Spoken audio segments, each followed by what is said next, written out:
Tayyab Ali, hello. Hello, अस्सलाम वालेकुम। वालेकुम सलाम, क्या हाल है, कैसे हैं आप? अल्हम्दुलिल्लाह। अच्छा सर, मैंने आपसे ये पूछना था कि अक्सर लोग आप जैसे लोगों को सुनने के बाद या दूसरे कई लोग हैं, वो मज़हब से तो थोड़ा-सा दूर होते हैं लेकिन एथिज़्म के नज़दीक नहीं जाते, वो हवा में मुअल्लिक़ रहते हैं। अच्छा। हेलो, आवाज़ आ रही है? आ रही है, आ रही है। हाँ, हवा में मुअल्लिक़ रहते हैं, तो उनको एक टेंशन भी होती है क्योंकि मज़हब के अंदर जो होती है ना, वो लाइफ़ आफ्टर डेथ होती है। उनको डर होता है कि अगर हम मर जाएँगे तो बाद में बहुत सख्त सज़ा मिलेगी।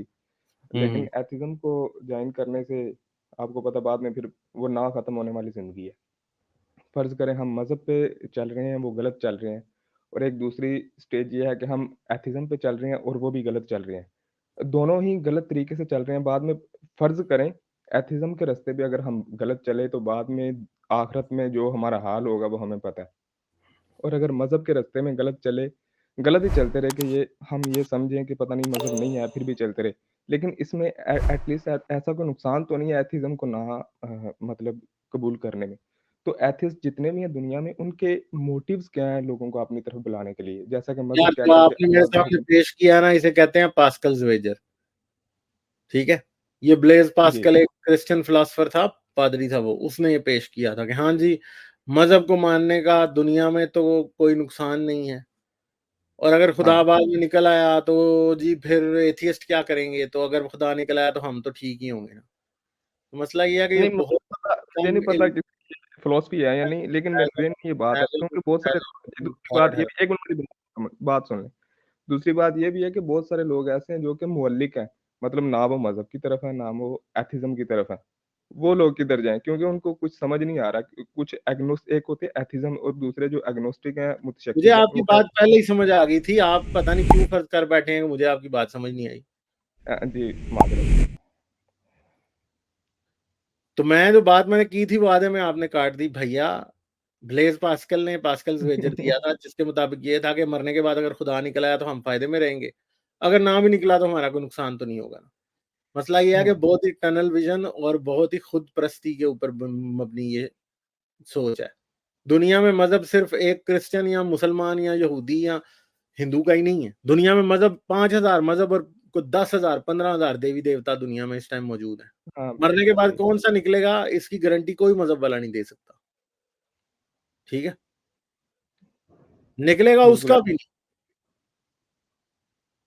तो ये कहना कि जी मरने के बाद हमारा जीसस का वाला बाप ही निकल आएगा, ये तो दुनिया का सबसे बड़ा बेवकूफ़ी वाली बात है। आप कैसे कह सकते हैं कि वो निकलेगा? और दूसरी बात है कि मज़हब के नाम के ऊपर जो दुनिया में कत्ल-वारत होती है, ठीक है? हाँ, वो मोटिवेशन मिलती है ना अक्सर वो आपने के अलावा बाकी सारे गलत हैं। ये भी कोई साइकोलॉजी होगी शायद। हाँ, तो ये बात जो है ये क्या है? ये जो सारी दुनिया को मारते हैं, एक मेरा खुदा ठीक है तो मारते हैं। ओ भाई, अगर जिसका खुदा ठीक है वो खुदा खुद भी अपने आप को सच्चा साबित कर सकता है, उसे आपकी क्या ज़रूरत है? और आपकी तलवार की क्या ज़रूरत है? आपकी नफ़रत की क्या ज़रूरत है? ठीक है? और आपकी किताब जो आपने खुद लिखी हुई है उसकी क्या ज़रूरत है? अगर कोई नहीं, है तो। देखें ऐसा कॉम्पिटिशन तो उस वक़्त में भी आए थे जब बोला गया था कि अगर आप आपको इसको गलत समझते हो कि इसके मुकाबले में कोई एक आयत ले आओ, एक सूरा ले आओ। लेकिन उस वक़्त कोई ले नहीं पाया था। तो ले पाया था, क्यों नहीं ले पाया था? आपको किसने कहा नहीं ले पाया था? वो तो मुसलमान आपसे झूठ बोलते हैं कि नहीं ले पाया था।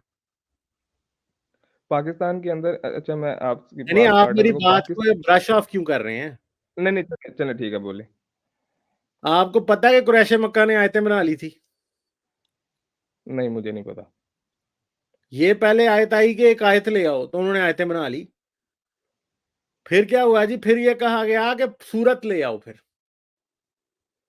और मसला ये है कि सूरत की भी अगर बात करें ना, तो अच्छा, वो भी हज़रत मोहम्मद का ये चैलेंज भी उसी वक़्त में फुलफ़िल हो गया था। कैसे?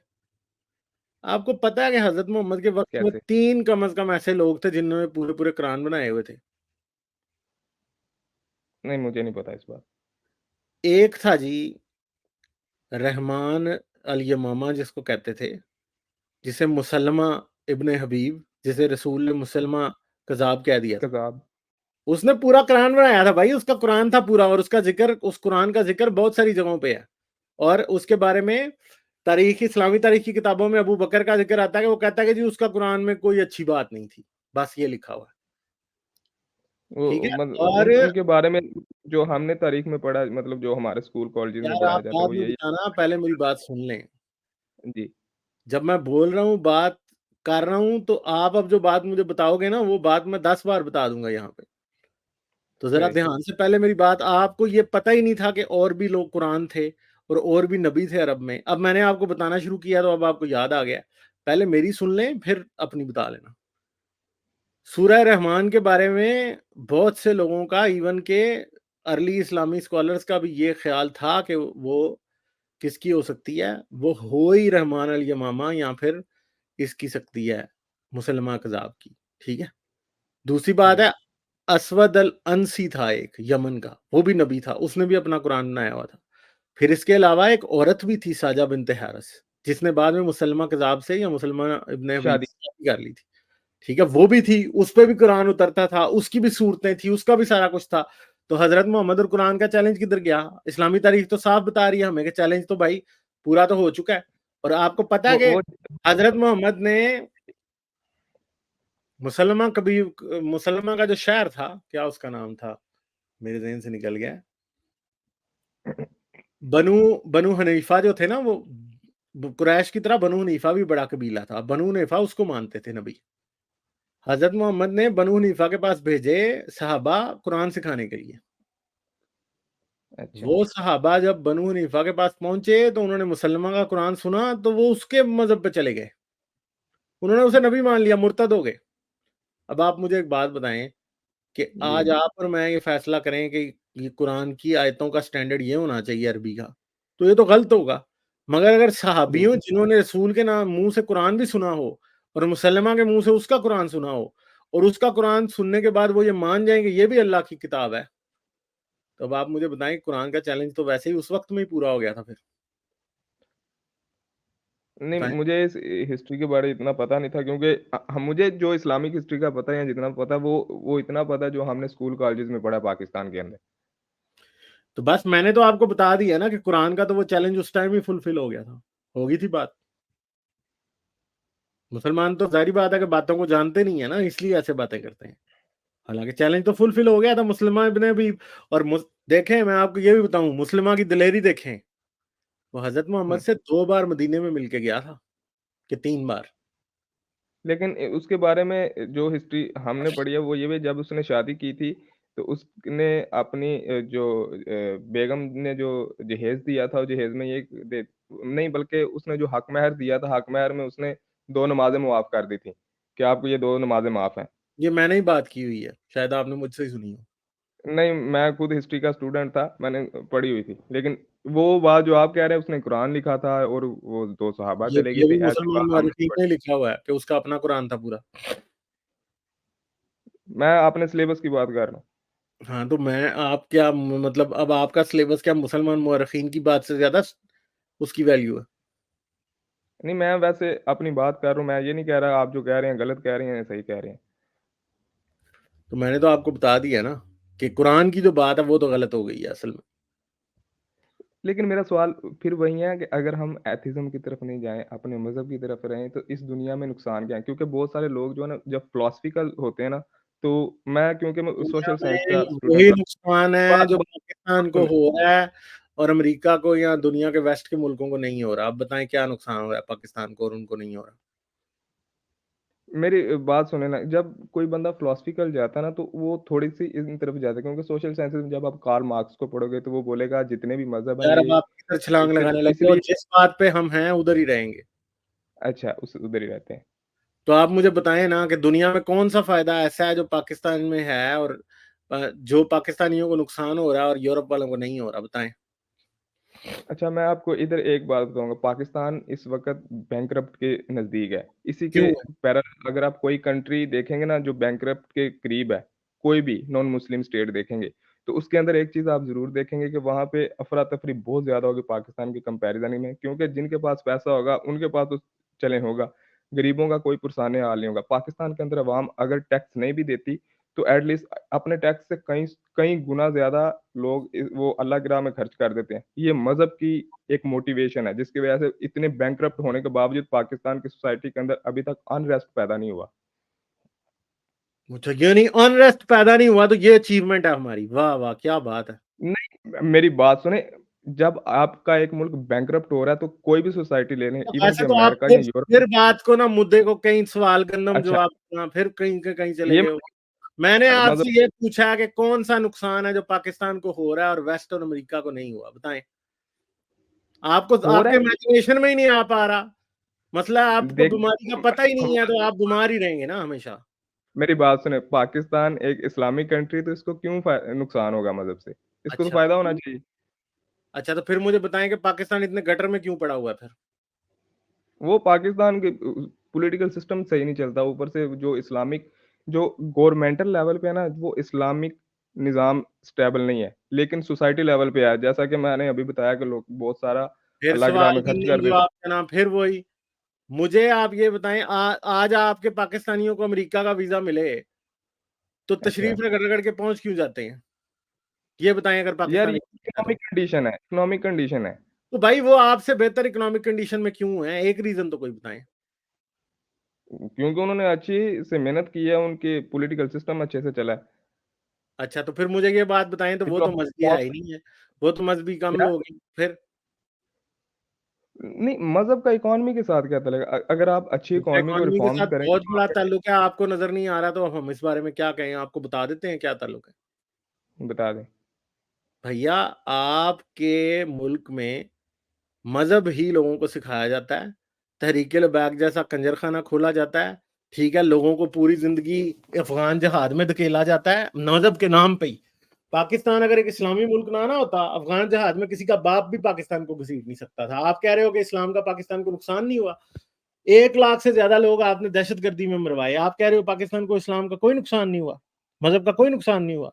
दुनिया के वो मुल्क जो कि मजहबी स्यापे में नहीं पड़ते, उनमें वो वाले फड्डे बिल्कुल भी नहीं होते। हम एक केस स्टडी के तौर पर जापान को ले लेते हैं। जापानी जो है सेकुलर मुल्क चला रहे हैं, मजहब की कोई इतनी खास वैल्यू नहीं है, ठीक है जी। लोग जो हाँ, है एक ठीक है। आम तरीके से जिंदगी गुजारते हैं। ज्यादातर लोग एथियस्ट हैं। बहुत सारे दुनिया के मुल्क हैं और स्कैंडिनेवियन कंट्रीज हैं जिधर एथियस्ट हैं लोग। दुनिया में सबसे अच्छा लिविंग स्टैंडर्ड वो लोगों को दे रहे हैं, सब कुछ बेहतर कर रहे हैं। तो भाई आपको मजहब का नुकसान हो रहा है ना। आपको उम्मा का चूमा जो है वो ही हर वक्त जहर वाली चुम्मी उम्मा की जो है ना वो लगी हुई है। आप कभी इंडिया में पंगे लेते हैं, कभी आप इसराइल के मसले में, आप कभी दुनिया के दूसरे इस्लामी मसलों में आपकी टांग ही नहीं बाहर निकलती। आप हर वक्त लोगों के मजहबी इशारों पे नाचते रहते हैं। कभी आप ईरान के इशारों पे नाचते हैं, तो कभी आप सऊदी अरब के इशारों पे नाचते हैं, तो कभी आप किसी और इस्लामी मुल्क के तुर्की के इशारों पे नाचते हैं। ठीक है, आप यही तमाशा करते रहते हैं। फिर जब आप इनके इशारों पे नहीं नाच रहे होते, तो उससे ज्यादा आप डॉलर लेके अमेरिका के इशारों पे नाचते हैं। और वो भी अमेरिका के इशारों पे नाचने के लिए भी आपको इस्लामी शिद्दत पसंद होना पड़ता है। आप अपने यहाँ 1 लाख से ज्यादा मदरसा खोलते हैं। क्यों खोलते हैं भाई? इस्लाम के बगैर ये कुछ भी नहीं हो सकता था। नहीं, ये दहशतगर्दी का टोटल ताल्लुक इस्लाम पाकिस्तान में इस्लाम से है। किसका ताल्लुक इस्लाम से है? दहशतगर्दी का। शिद्दत पसंदी का मतलब। दहशतगर्दी का भी, शिद्दत पसंदी का तो है ही है। हाँ, दहशतगर्दी का भी यही है। मुझे बताएं पाकिस्तान में कितने खुदकश हमले जो हैं वो इस्लाम के बगैर हुए हैं? मुझे बताएं कितने टेररिस्ट हैं जो गैर इस्लामी टेररिस्ट हैं, सेकुलर टेररिस्ट हैं? ये सारी BLA, BLF, ये सारी कौन है? कितनी बड़ी हैं वो? क्या तालिबान से बड़ी हैं वो? बहुत बढ़िया। उन्होंने मार्च पे पूरी जेल पे कब्जा कर लिया था। हाँ, तो भाई वो तो एक छोटा सा ग्रुप है ना। मगर ज्यादा छोटा सा, दहशतगर्दी तो पाकिस्तान में मजहब के नाम पे ही हुई है ना। को चलने नहीं दे रहे, सारा रेलवे इन्होंने बंद किया हुआ है, रेलवे ट्रैक नहीं चलो, ग्वादर तक वो जाने तो दे। एक अलग मसला है ना। हम तो अभी ये बात कर रहे हैं ना कि मजहब का नुकसान क्या है। वो तो और चीज का नुकसान है, वो किसी और कैटेगरी में डिस्कस हो सकता है। मगर आपके सारे पंजाबी वो तालिबान, अफगान तालिबान क्या है वो? क्या वो बीएलए हैं? ये भी इंडिया इंडिया के साथ जो खराब तल्लुकात है ना, वो इसी वजह से। अगर इस्लाम की बात तो करें तो इस्लाम पंजाब की में वजह इस्लाम से ही नहीं, है पंजाब आपका में कभी अटैक पाकिस्तान क्यों बना नहीं ही होता? इस्लाम की वजह से है, और किस वजह से बना है मुझे बताएं। कोई मैं और आपको वजह ये है? कह रहा हूँ कि ये जितने इस्लामिक जिहादी ग्रुप हैं, इनके पीछे आप फाइनेंसिंग चेक करें, किन की निकलेगी, सारी राह की निकलेगी। नहीं, वो तो अब आप एक स्वीपिंग स्टेटमेंट दे रहे हैं ना, उसको तो हम नहीं मानेंगे ना। मसला ये है कि उससे पहले क्या हमारे पास जो सारे ग्रुप हैं जो मौजूद है पाकिस्तान में, क्या सारे रॉ फंडेड है? नहीं है भाई। कोई शायद थोड़ा बहुत कहीं से कहीं कोई इंसर्जेंसी हो रही हो, बाकी बात कहना झूठ है, ये आप बस ऐसे ही बात को ब्रश ऑफ कर रहे हो, ऐसी बात नहीं है। नहीं, मेरी बात सुने, इंडिया के अंदर इस वक़्त जो सबसे बड़ी नहीं, हम वो जो इंडिया चल रही के है ना अंदर नहीं जा पाकिस्तान, रहे मियाँ, हम मैं ये पा बात मैं ना, ना, ब्लिंक ना, ना, करूँगा ना, इस एक बात मिनट। को, आप ब्लिंक बात करूँगा इस बात कर रहे हो, सवाल गंदम जवाब चना, सिंपल सी बात है। मैं आप इस बात मान क्यों नहीं लेते कि इस्लाम का पाकिस्तान में दहशतगर्दी से चोली दामन का साथ है? इवन कि अगर इंडिया ने पैसे दे के भी दहशतगर्दी करवानी हो ना, तो होगे वो मदरसे में ट्रेनिंग, ठीक है, हाँ, ठीक होगी है, मैं मानता मदरसे हूँ में, आपकी बात। और इस्लाम की वजह से ही होगी, क्योंकि और वो इस्लामी सोच वाले ही होंगे जिनको चूतिया बना के दहशतगर्द बनाया जाएगा, ठीक है। इस्लामिक सोच इसमें ज़रूर होगी, मैं इसको नहीं, लेकिन इसके अंदर सबसे बड़ी चीज़ ये होती है कि एक-दूसरे की कंट्री को नुकसान पहुँचाना। मैं एक आपसे बात पूछता हूँ, इस फिर वक़्त बात सब को कॉन्टिनेंट जनरलाइज की कर रहे हो। सबसे बड़ी हमारा टॉपिक ये पॉलिटिक्स नहीं है, हमारा टॉपिक ये है कि पाकिस्तान में मजहब ने क्या बुरा किया है, और हम हाँ, एज ए साइड सब्जेक्ट ये डिस्कस कर रहे हैं कि दहशतगर्दी इस्लाम की वजह से 1 लाख लोग जो पाकिस्तान में मरे हैं, वो सारे इस्लामी जिहादी तंजीमों ने मारे हैं, ठीक है जी। ये बात हाँ, आपको माननी बिल्कुल है। पड़ेगी, चाहे उन्हें इंडिया पैसे दे रहा हो या नहीं, जो भी दे रहा हो, है इस्लाम के नाम पे हुआ है ये सब कुछ। हाँ, इस तरह ही है, इसमें कोई शक नहीं है। तो जब इस्लाम के नाम पे हुआ था, फिर कसूर इस्लाम का भी हुआ ना, रूट कॉज तो नहीं, इस्लाम हुआ। इस्लाम बात सुने, मुझे मेरी बात सुने, इस्लाम के नाम पे कुछ कर देना, लेकिन इस्लाम की जो ट्रू टीचिंग्स हैं, उनको इग्नोर करके कुछ कर देना, ये और वो ऐसी चीज़ नहीं टीचिंग है। तो इस्लाम की है ना जिहाद वाली भाई, अब उनको मोड़ा वो जा जिहाद सकता है किसी है, तरफ, कहीं पे किसी ज़ुल्म हो रहा तो उसके बदले में जिहाद होता है। ये नहीं है कि पूरा मन का लोगों के ऊपर मुद्दा बम ये है बरसा कि के जब जिहाद। जिहाद की जो टीचिंग्स हैं इस्लाम में, वो भी असल में इनकम्प्लीट और अनक्लियर है, ठीक है, और वो इतनी फजूल किस्म की नहीं, हैं कि उनको किसी भी तरफ ये इस्तेमाल किया जा सकता है। मसलन कौन-सी मिसलीडिंग है उसके अंदर से? क्योंकि जाहिर बात है कि वो तो ये बताएं, इस्लाम तो सिर्फ ये कहता है हाँ जी कहीं मुसलमानों पे जुल्म हो रहा है तो आपने जिहाद करना है। अब ज़ाहिर बात है उसकी हाँ, ठीक निटी-ग्रिटीज़ है, में तो इसमें इस्लाम गलत क्या है? जाता कोई नहीं है।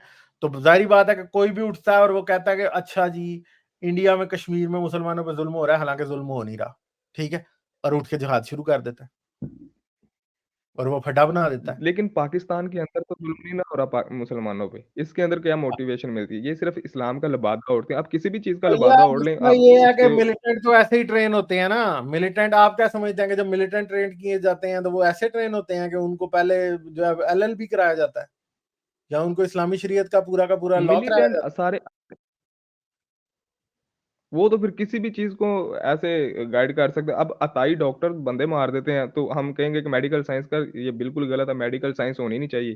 क्योंकि अताई डॉक्टर, इनको हम शुरू से वो एमबीबीएस तो नहीं ना करवाएँगे कि बेहतर तरीके से ये लोगों का इलाज करें। अताई डॉक्टर पैदा होते हैं क्योंकि लोग इनको डॉक्टर समझ लेते हैं, इसलिए अताई डॉक्टर बंद कर दिए जाए। गलत जिहाद का गलत इस्तेमाल होता है, इसलिए आप जिहाद बंद कर देंगे, इस्लाम को ही बैन कर देंगे।